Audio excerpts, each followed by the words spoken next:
Sinorpresa nina Bea Alonzo at Vincent Co ang mga tagahanga sa kanilang matamis na duet ng Palagi.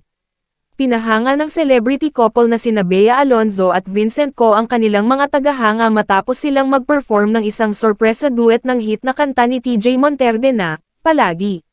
Nagpakitang gilas ang dalawa sa entablado noong gabi sa isang bar sa Quezon City, na ikinagalak ng madla habang sabay silang umaawit sa unang pagkakataon sa publiko. In-upload ang mga clip ng sandaling ito sa fanpage ni Bea, na ipinapakita ang dalawa sa mga komportableng kasuotan at nag-e-enjoy sa casual at romantikong setting.